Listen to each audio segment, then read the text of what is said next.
Good morning, everyone. Welcome to our Wheel and Anchor webinar this morning. Today's topic, of course, the incredible eco destination of Costa Rica in Central America. I'm just going to get everything up on the screen here, and we will get started in just a few minutes' time. And okie dokie, get all my settings set. Martine, are you still there? I lost you for a second. Oh, there's Martine. Yes, just in the background. Ready There whenever we you go. are. All set and ready to go. So yeah, we'll get started in just a little over 3 minutes time at 11 o'clock Eastern Standard Time. And we are delighted to bring you oops, I've got the wrong one. Nice try. Okay, that's the wrong webinar. I was going to say. Get that off. I've got it right here next door. Okay, here we go. Let's try again with the right webinar. We're not talking about Croatia. We're talking about Costa Rica. Okay. There we go. Now we should be in the right part of the world. That looks better.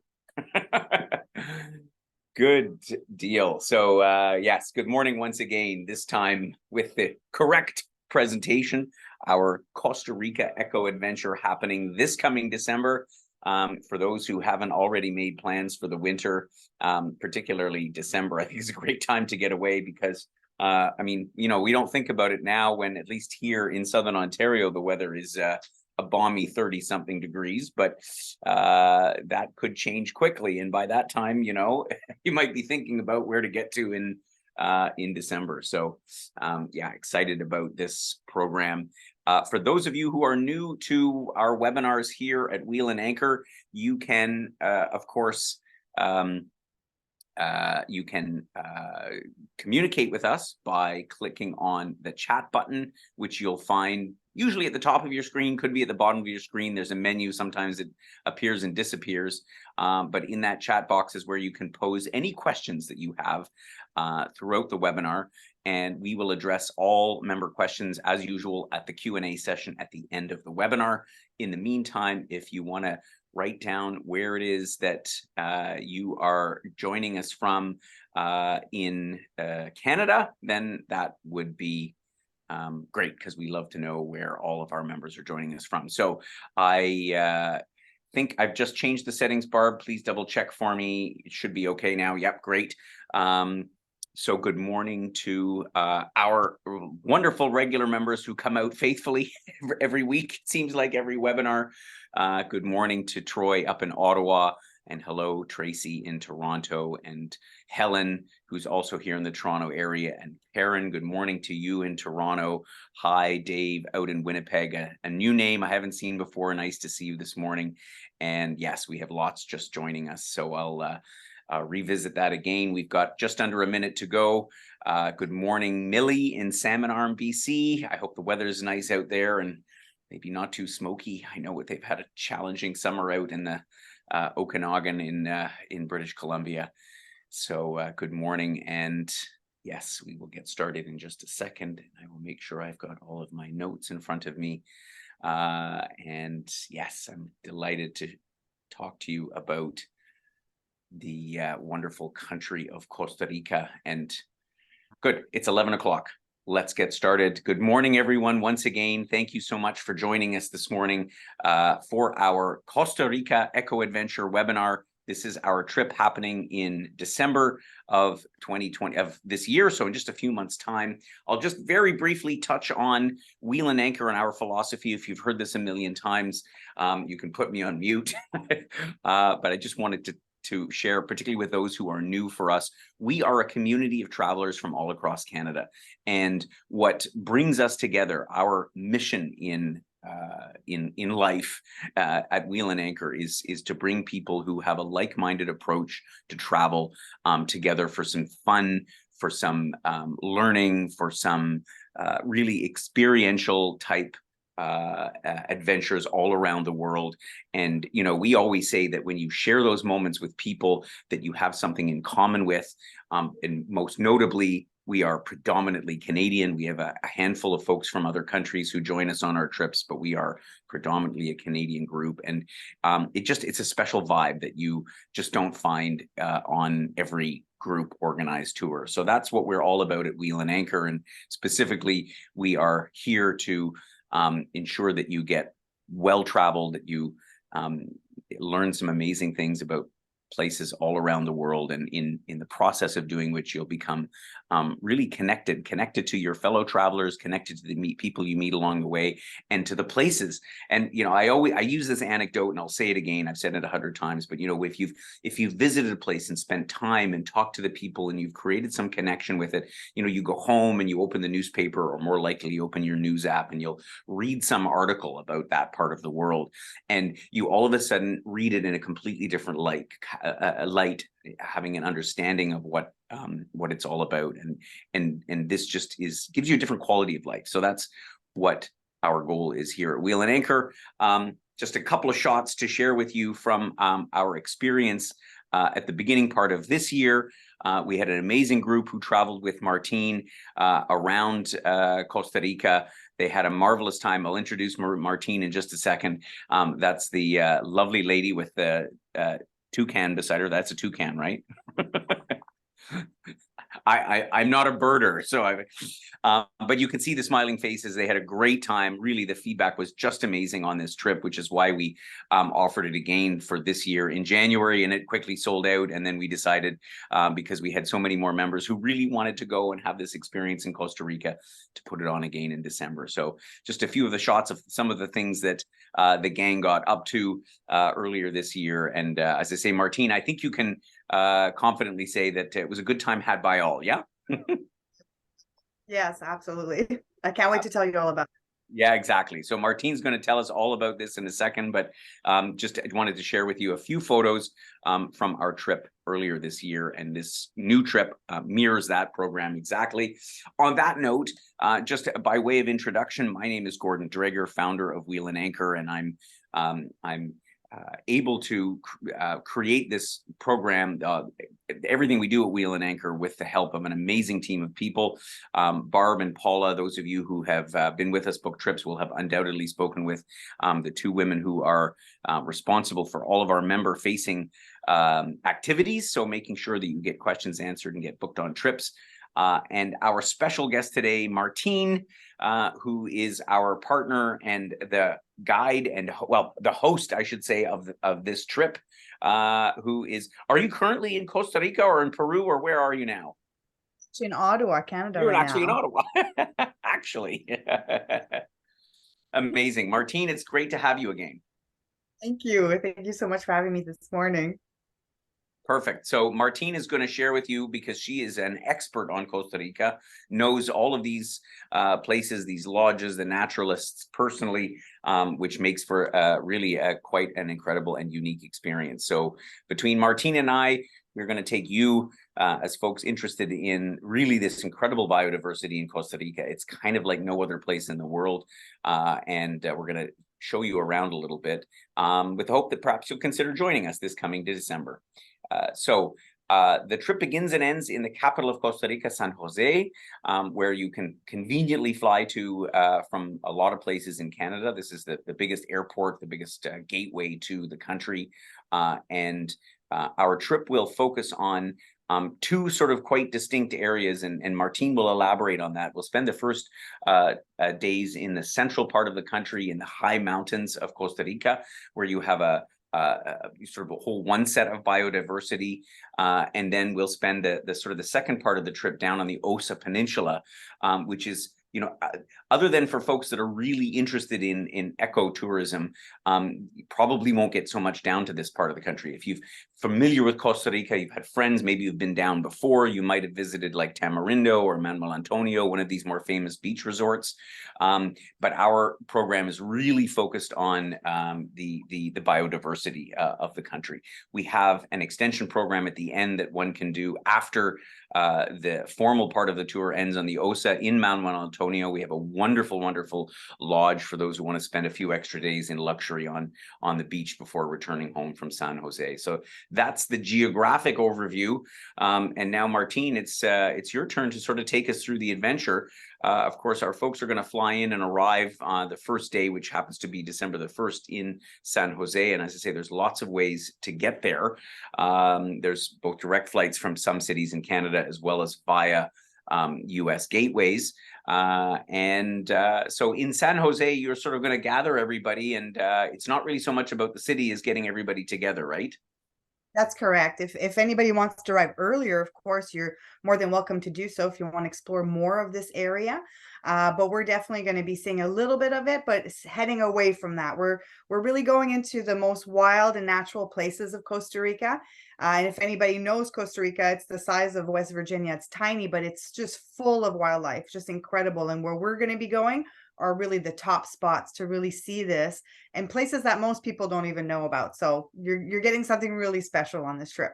Exactly. So we gather everybody together the first day in San Jose. We overnight there. And our first stop is down at Savegra Lodge, which is in is it the Quetzales National Park? Did I pronounce that right? Well, you can say it like that, but it's Quetzals. We call them, so Quetzals. this the Okay, famous there you go. Quetzals. You can say it a lot more easily, but the Quetzal is really one of the most beautiful trogons, one of the most beautiful birds in the country, and it can really be seen more easily in this area called San Gerardo de Dota. That's where we'll be going, in Savegre Lodge. Just to give you an idea, we'll be at about 7,000 feet above sea level at this point, so in a cooler weather. So it's an easy way to integrate, from winter into, for example, first the cooler parts of the country until we get into the warmer parts. And Savegre Lodge is just one of the most beautiful spots for birders. Even if you're not a birder, but if you're a birder, there's nothing that compares to it.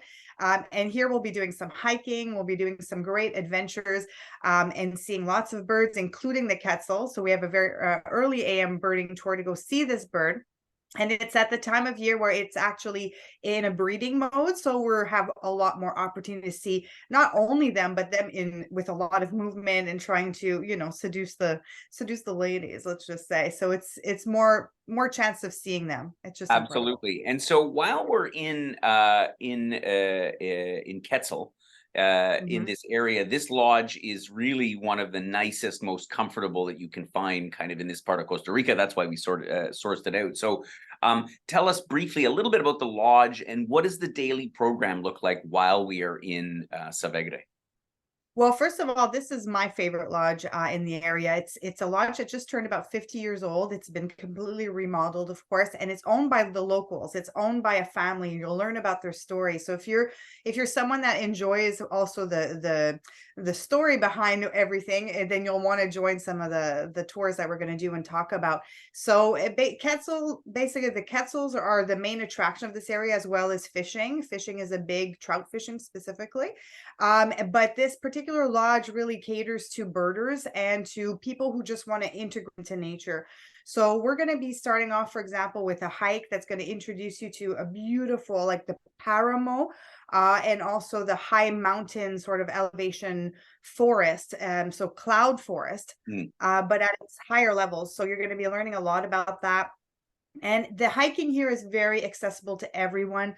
There's also room for you to do something different if that's not what you want to do that day, but you'll definitely be able to follow this trip. It's mostly flat terrain. We are in elevation, but it's flat terrain that we're going to be doing, and really taking our time to look for wildlife and birds. And in every corner of the country we're going to, you'll be meeting, specialists. You'll be meeting, guides that have been there doing this for years, including some of the guides here they're all family. Actually, it's a really, really interesting lodge, because even all the way to the guides, the chefs, the kitchen, it's a family endeavor. And it's the level of service is really high for that as well. So it's just an interesting thing when you can give back and support the locals. So. Absolutely. And so, as you mentioned, there'll be, lots of ample opportunity for hiking, but also relaxing and enjoying. I think you can see a lot even right from the lodge. I mean, if you really want to take it easy, that's an option. Yeah. Yeah, there's a birding section area where they feed certain birds there. So you can really just sit there with your camera or your binoculars, and you'll see some of the most incredible bird life. So it's really special just on site. Lots to see Exactly. and do. So we'll spend a couple of days up high up in the cloud forest, but Rio Chiripo is also in the same area, but again, quite different, even though we haven't traveled all that far from Savegre down to Rio Chiripo. We're going to basically, you just said it, we're going to go down. So instead of being at 7,000, we're going to be at about 4,000 feet above sea level. So this is an area where we're like at the edge of where rainforest meets cloud forest. So we're going to be right at the top initially in the cloud forest Paramo area. We're going then to an area where it's mostly cloud forest meets rainforest. And then after we'll be going down to rainforest. And this area, Chiripo, is considered one of the best temperatures on the planet. So you'll have this warm days, and then the evenings are cool and refreshing. It's just one of those environments that's just magical. And here we have access to, of course, a lot of birds as well. And then we're starting to see more of the lower land wildlife that's coming into that area. So it's just a great parallel to see between all three ecosystems that we're going to see. And so this, Exactly. Yeah, go ahead, Marty. oh, I was just going to say this lodge is one, we call it Chiripo River, and Chiripo, just so you know, it's basically, we call that the land of eternal waters. We just have these beautiful rivers that run through, and we have some special activities that are going to make you really get in touch with those rivers. Also, the environment around you. We have a beautiful yoga room for those of you who want to try yoga. This will be an opportunity for you to do that. The food is so elevated here. I mean, you're never going to eat as well. I think after this, your partner will probably be like, okay, we need to go to the restaurant now because we can't reach this level. It's that good, like the best breakfast, for example, and just the best meals. Yeah. So we're really going to be experiencing something. When people go there, they just they breathe and they realize in such a beautiful environment that they are. So you're going to be blown away from this. Once again, a very special place. And I mean, Martinez, you've been working with these lodges for some time, so you know them, you know how much people love them, and they love having really this super comfortable accommodation in the middle of nowhere, or in the middle of the, as you say, this bridge between the rainforest and the cloud forest. And I guess they have some spa facilities, spa amenities. That's right. In all of our locations, there's spa opportunities. I just want to say this trip is solely done by Wheel and Anchor. There's no other companies that I know of. I've been doing this for over 2 decades. There's no other company that offers this specific trip. So this is how, unique it is. And you're going to be going to places that most people probably will never go, or, can only wish to go to. So it's really exactly. Well, that's why we've been lucky to be able to work with these lodges, and they've been gracious enough to work with us so that we could put these programs together. So from Chiripo, from the lodge, again, you've got the diversity and the bird life and so on for all the birders, but there's a lot of flowers here, because I think you said it was like the beginning of the rainforest. That is right. So we're going to be going to the secret gardens. It's not that much of a secret. It's a garden, but what's inside is a secret. It really incredible biodiversity you're going to see just in the small little garden that we're going to go look at, and we'll walk through it, and we're going to talk with botanists at that place as well. And so really you're going to be able to just learn about some of the tropical flowers that exist in Costa Rica at this level and even lower, because there's a lot of the flowers that we're going to see here that we're next going to see when we go to the Osa Peninsula. Yeah, so it's really beautiful. It's a beautiful spot. Tell us about the Cloud Bridge Reserve, because this is a special enclave within the I guess within the sort of the broader ecosystem of Chiripo and the national forest there. Yeah, well, we're going to talk more about when we're together, but in a nutshell, basically, a lot of it had become cattle farms over years. People slash and burn. But this particular reserve brought it back to its initial state, and probably even better now. So we're going to go into this park. This is this is what we call forest bathing. You're just going to be surrounded by this beautiful greenery, and the river. We're going to see an incredible waterfall there as well. And you're going to learn about some of the conservation efforts that are being done to bring back basically this environment. You know, cloud forests represent only 1% of all forests on the planet. So they're very, very fragile, but then they have such diversity in them. So we're going to be going to this place. And a lot of people think, is there a bridge? There's no bridge. You don't have to worry about having to walk on some kind of bridge there. We will have bridges along the trip, but it's not here. And this is where the quetzals are coming back to. Even some of the wildcats are coming back in this park, as well as monkeys coming back into this park. So it's incredible. You're going to be It's able amazing. to.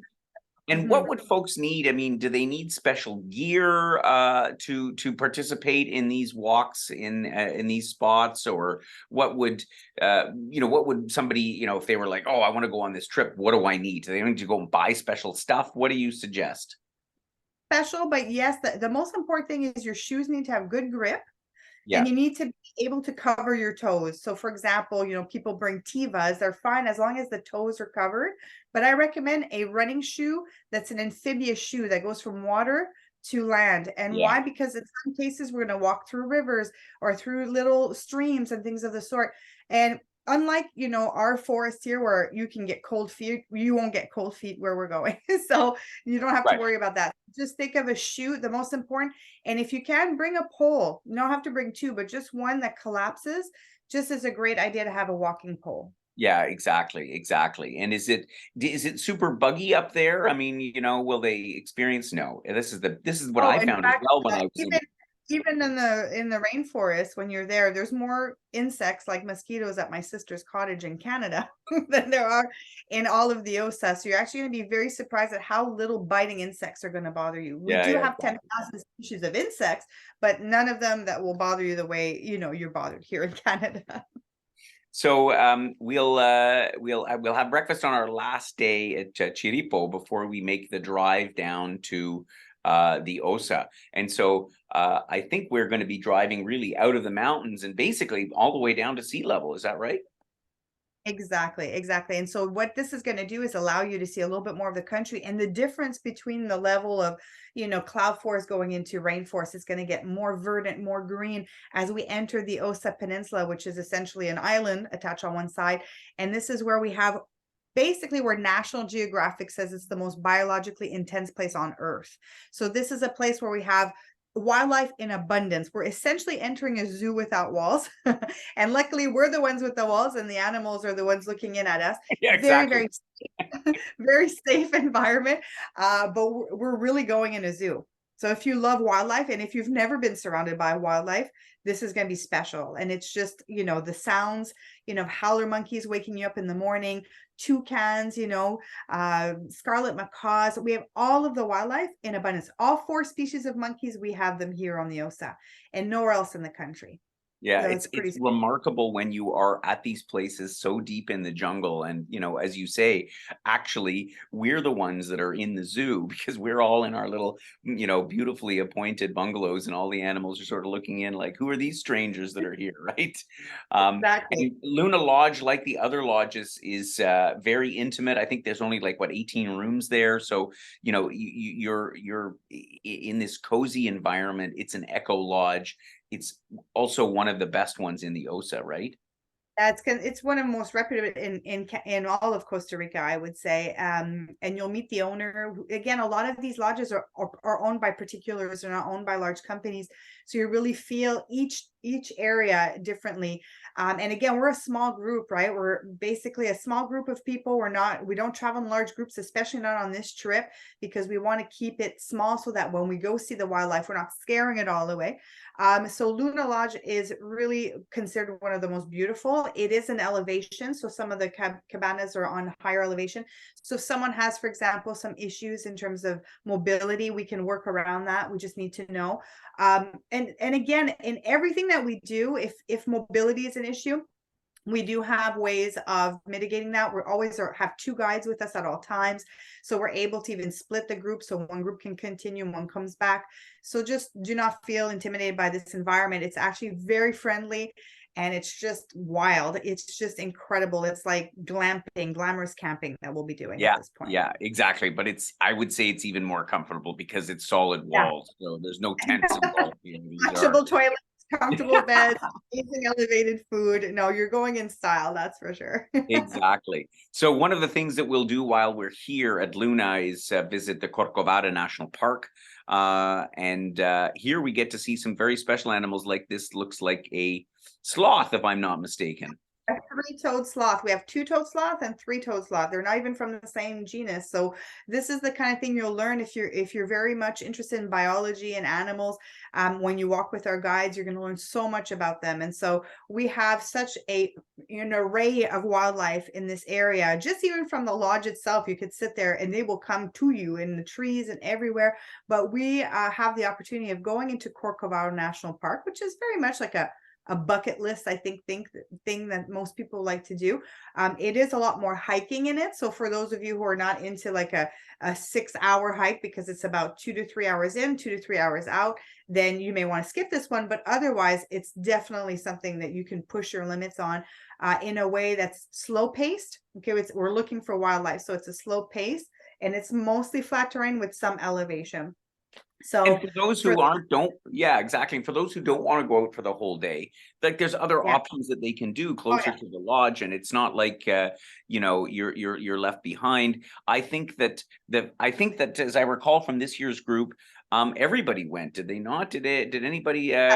Yeah, I think everybody went, and as you say, it's a slow pace, and although it's a full day, and you're on your feet most of the time. I mean, obviously, we always suggest make sure you go and do extra steps in the weeks leading up to trips like this. But it's for most of the members that I know, it's quite a doable experience, and one that you really, really wouldn't want to miss.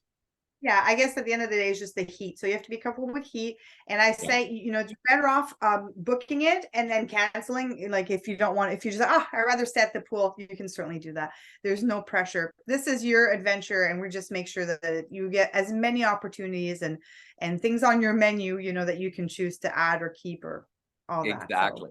So we are now on the Osa, obviously surrounded by the sea, and of course we will undertake some activities down here, like at the Golfo Dulce, and this particular place called Bosque del Cabo.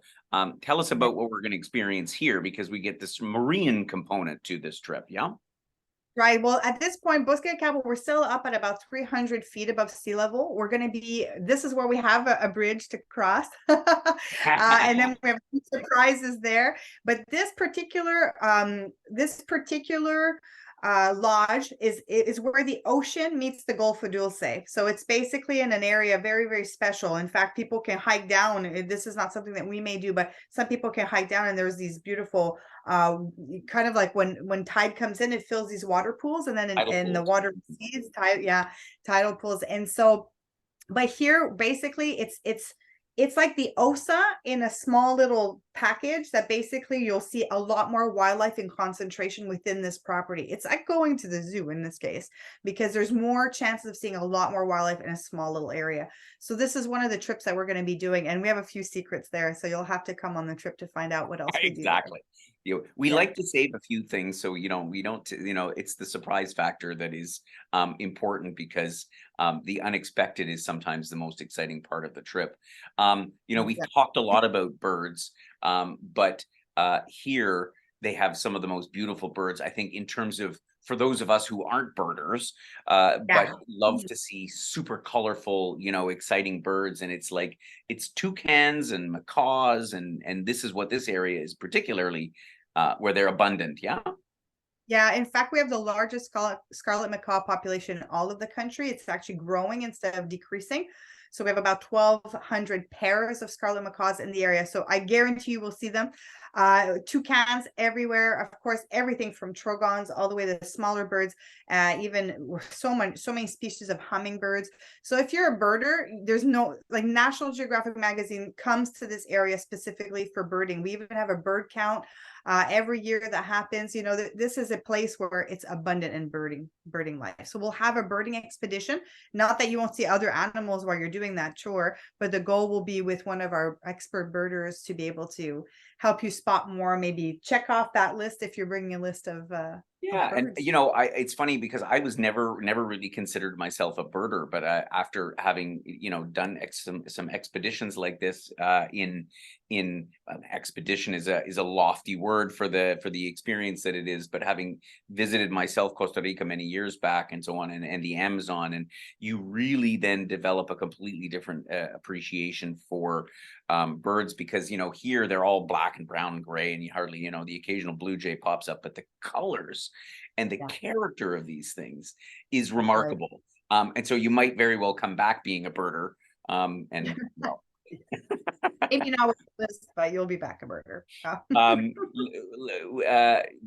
so on this day here is I mentioned Corcovado Park again, because as you say, we will, this is an optional tour that we do because it is a full day thing. Yeah. We are going out with a naturalist, somebody, I guess, from the park, who can, and I love these guys, or I should say these people, because they can identify every blade of grass and every shrub and flower, and not to mention all the amazing animals like this character here. Yeah, because a lot of them, they do this trek a lot, so they're like, "Oh, here, let's look behind this. Here's some tent bats, or here's this," and they know exactly where things are. "Oh, this sloth has been in here for 3 days, so here he is." So they're able to find them a lot more readily. And this is towards the end of our trip, so at this point, if you're kind of like, "Oh, I've done too much, I've seen too much," it's also a perfect day, to really just relax and enjoy the space and just be. You don't have to go on this trip all the time, so there is some room, because we're basically doing 2 nights first lodge, 3 nights second lodge, and then we're doing 5 nights here in the In the OSA. So you'll OSA. have, yeah, so there's some place where, sometimes at the end you're like, why didn't I just take a day off? Well, this could be a good day. Yeah, and exactly, and that's the point. You can absolutely do that, and just being here in these lodges in the nature is really, really an amazing part of the experience. And so again, I mentioned marine activities. They'll have the chance to get out onto the Pacific Ocean, into one of these so-called tropical fjords. And what's this experience like? And I know the question will come up: is it like really wavy? Are people going to get seasick, or how? What was the experience based on last year, or earlier this year, I So should say? I've been doing this tour for 2 decades, and no one has ever gotten sick on this boat tour, mainly because we're within the Gulf. Like right here, Mm. you're seeing out towards the open ocean. But if you look to the left, right, or behind you, you'd see land at all times. And we go in the morning when it's pretty much glass, beautiful. And listen, we could be the only boat on the Gulf of Dulce seeing these dolphins. And sometimes there's pods of 300 dolphins around our boat. So we have different groups of dolphins. These are, for example, these look like the bottlenose, but we also have the pan-tropical spotted dolphins as well that come around us. So it's just an incredible feeling to just be surrounded by all these dolphins. And they're, sometimes they're playing, sometimes they're showing off, sometimes they're eating. And so we're going to be basically cruising on a very still, beautiful water, big boat, 2 levels, so you can actually walk around. It's not a tiny boat, where you're all stuck with your life jackets and stuck on it. There's room to breathe. There's even a bathroom for those of you who are concerned. And then we go snorkeling. For those of you who can get on and off the boat comfortably, we can go snorkeling and see some of the beautiful fish that we Mm. have. And Mm. so we're not known for our reefs in Costa Rica. It's not Right. like if you go, for example, to other countries. However, we have some of the most incredibly beautiful colored fish and just different variety of fish that you can see. So this is how we end our trip, really, on with a bang on the Golfo Dulce. Golfo Dulce means sweet Gulf. So just so you know, Yeah. it's because it's fed by fresh water. And so the dolphins love to get the fish from the fresh water. And so that's why there's so many dolphins as That's why, well. yeah, so much abundance of marine life there. And so it's, again, this is why this trip is so, I think, exciting, because we've gone all the way from the cloud forest at over 2,000 meters, 7,000 feet above sea level, as Martine mentioned, down, and rounding it all off on the coast, with this visit at Golfo Dulce on the around the Osa Peninsula. And so from there we'll fly back, for those that have had enough of Costa Rica. We'll fly back to San Jose on a domestic flight, and then you can connect to your flight home. But we do also offer the opportunity, this is on an individual basis, so an unhosted part of the trip, but to head up to Manuel Antonio. And so I'll just mention that, because Manuel Antonio is I visited here myself. It's so lovely because it's so lush. So the tropical rainforest that's around the area is reminiscent of the Osa Peninsula, but it has really amazing beaches for swimming. It's a very popular spot. We once again have some space allocated at the Arenas del Mar Hotel, which is very much a luxury property. I think, if not the nicest, one of the top hotels in Manuel Antonio. And so to hang out for a few extra days, I think the pictures say more about the whole place than what I can say, but it really is a luxurious spot to spend a few extra days.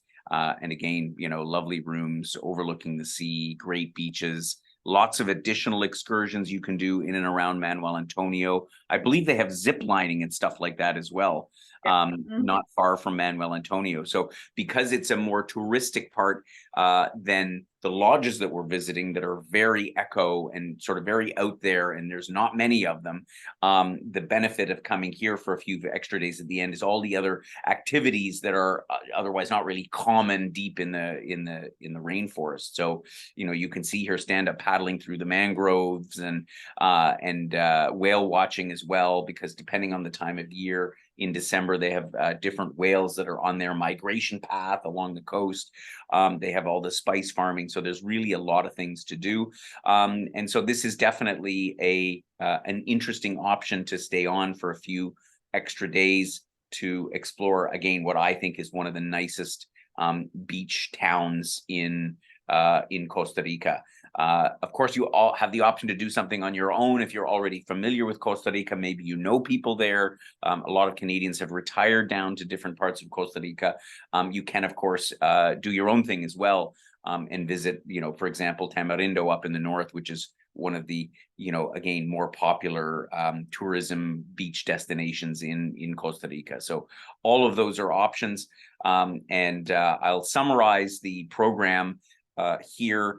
Again, this program is the first 13 days of December of this year. And the pricing here you can see based on double occupancy. And again, as with most of our tours, Martine mentioned, we've got accommodation at lovely lodges that throughout the trip. Savegre, Chiripo, Luna Lodge, and a overnight in San Jose, I guess at the beginning and at the end of the trip, for those that are coming in and just doing the main part. In addition, the only thing that we have that is really extra that you need to take care of is if you want to do the Corcovado National Park hike. We leave it as an option only because it is a full day. And so, that way, if you didn't feel like going, you didn't feel like you're paying for something that you're not doing. So that's the reason that we do that separately. And of course, airfare, cancellation insurance, and so forth is also what we can look after on your behalf. Those extra few days, which that we have in Manuel Antonio, again, pricing for that shown there. And then you've got your transfers and so on, all included as per that program. So of course you can go through it line by line in the program itinerary that if you haven't already gotten it, we'll send out a copy together with a replay of the webinar.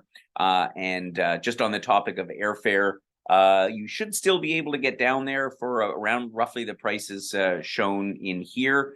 Again, that's all based on airline availability. We never really know what it's going to be, but if you are interested, we do suggest we will keep this program open for sale for about a month until early October, and by that time we have to sort of close things up. So if it's the type of thing you might be interested in, the time to join us would be sooner than later. So now Barb is going to let us know if there's any questions from the membership, but of course, if you have questions that don't get answered today, or you want to ask that are specific to your own circumstances, obviously just drop us a note to Paula. Barb will be happy to get back to you. And on that note, Barb, what questions do we have from our members today? Yeah, we have a question about what the group size would be on this trip.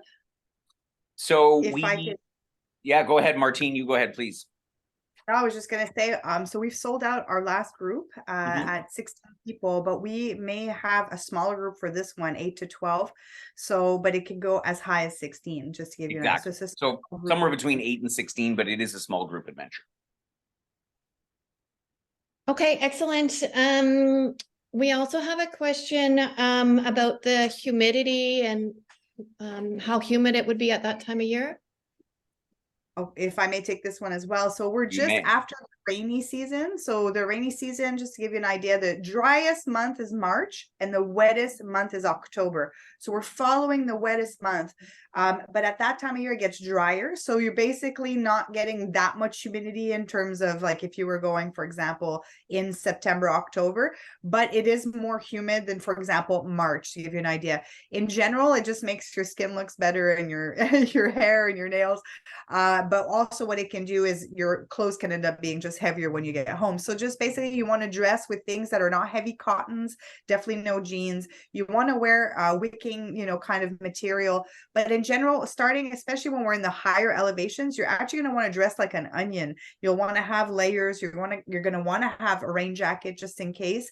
And as we get closer to the Osa, it gets warmer and warmer. So this is where you can just have lesser clothes and take off those layers, etc. Yeah, exactly. It's Go ahead, Barb. There is a question about if malaria is present in the places you're going in Costa Rica and if any shots or anything are needed. Okay, so let's start with shots. Shots are not required to go to Costa Rica. Like anywhere in the world, hepatitis A and B is recommended, including when you travel in Canada. But otherwise, no other shots is required. Malaria is not something that is an issue in Costa Rica per se. There could be pockets, for example, around the country, but where we're going is very, very low to no chances of malaria. That said, it's always best to check with your doctor and look online and look at these things. But for example, the Osa is not known for having that, mainly because the mosquitoes are taken care of. There's very little human beings. There's about 10,000 people that live on the Osa. So it's very, very wild and we don't have a mosquito issue. So that's Exactly. so normal. And when you're in higher elevations, even less. We always say that it's any issues of talking about vaccination, you really do need to consult with your own physician or with the travel medical clinic that can assess your own personal situation. So we are actually not even allowed to give specific advice on that. But as Martine said, malaria is not an issue in Costa Rica, at least not where we are going. If you're traveling elsewhere in the country, you just need to scrutinize that for yourself. Personally, I've never taken shots going to Costa Rica. I don't know about you, Martine, but other than that, yeah, no. Exactly. Okay, good. And one other question is there pools at each of the resorts that will be on the itinerary? Yes, absolutely. The first lodge does not have a pool, mainly because it's a cooler environment, but there are two other lodges. So when we go to Rio Chiripo and when we go to Luna Lodge, both of which, yes, do have a pool. In fact, I think the first lodge does have a sauna situation, so you still can bring a bathing suit. And all lodges also has a spa, so you can get massages, facial treatments, and all those things. So you can add on those things on top of everything else we'll be doing. It's definitely a good way to pamper yourself. Yeah, and I think that's a good point about Savegre, because remember, you're quite high in elevation, so it's not cold, but it's definitely quite cool. And so the need for a pool, I guess that's why they don't have one there. Is you won't feel the need, but definitely the other two lodges you'll be wanting to hop in. Yeah. Okay, perfect. I think those are the questions that have come in. If people have other questions, then like any of our trips, we have our additional information document. So that covers a lot of questions that people have, and Paula and I are available for any individual questions. There is one that has just come in in regards to clothing, if long pants is recommended for hiking or shorts. So that's actually a good question. I say both. So essentially, if you can get one of those, I call them zipper pants, where you have a choice of having pants or shorts. When we're up in the higher elevations, it's just sometimes more comfortable to have pants. So a lot of people hike with pants. When we get into lower elevations, when we're getting into the Osa, definitely shorts, just be comfortable and be cool. Again, we don't have a problem with insects like mosquitoes, so you don't have to worry about that. So I would say have a combination of both. But mainly if you're not sure, go with shorts. But definitely if you can get the zipper pant ones, that's always an option. The zipper, I tell you, the zipper pants, I mean, I find they're a little whatever. They're practical. They're not a fashion statement, but you will use them over and over again, not just when you're in Costa Rica, but in other places, I think they're great. Yeah. Perfect. Good deal. Well, as Barb said, any other questions are welcomed at any time. So just drop us a note. It's been a pleasure to have you all today on our webinar. I want to extend my thanks to Martine for doing such a great job. Not only of explaining all about the trip, but being such an amazing host. And again, we had such great feedback from our group that was there this past January. Do consider joining us. As I say, we have about a month left, and before we have to start to close this trip. Yeah, we'd love to hear from you. We'd love to have you along, and we'll see you all on the next webinar, which is Barb. It looks like it's Scotland on the 19th of September. I'm just going to add that link in here. There you go. So yeah, our next webinar will be September the 19th, and we're going to be talking about our amazing trip down the Caledonian Canal in Scotland. A very unique trip because it's a boat trip through Scotland, and most people don't think you can do that. So if you've ever been thinking about traveling to the amazing highlands of Scotland, then please join us for that. Thanks again, everybody. Have yourself a great day, and I look forward to catching up with all of you again very soon. Yeah, have a great week.